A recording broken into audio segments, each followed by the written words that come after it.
হাটে গোলমাল, বেচে কিনে মাল, কত লোকজন, কত মন মন, চাল ডাল নুন, ঢেঁড়স বেগুন, তরকারি সিম, মাছ আলু ডিম, ধামা বড়া, পেঁপে করা জাম, হাড়ি হাড়ি খাসা, হাড়ি হাড়ি খাসা, গুড়ের বাতাসা, ওই গাছ ছেলে স্কুলেতে ফেলে, পড়ার বেলা পড়ার বেলায় পায়রা উড়ায়।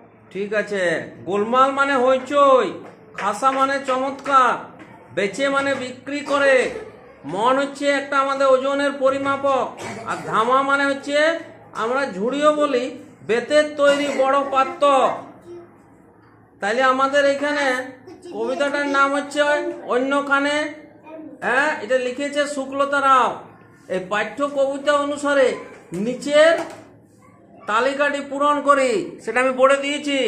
তাহলে যে যে জিনিস হাটে বিক্রি হচ্ছে সেখানে সবজির নামগুলি কি কি আছে? ঢেঁড়স, বেগুন, সিম, আলু, ঠিক। এইবারে ফলের নাম কি কি আছে? আম, পেঁপে, কলা, জাম, আম, পেঁপে, কলা, জাম। আচ্ছা, এইবারে মুদিখানায় পাওয়া যায় এমন জিনিস কি কি? চাল ডাল নুন, আচ্ছা, এছাড়া অন্যান্য জিনিস আর কি আছে? গুড়ের বাতাসা। গুড়ের বাতাসা। বাহ, খুব সুন্দর হয়েছে। এগুলি খাতা এবারে লিখে আমাকে দেখাও। হ্যাঁ।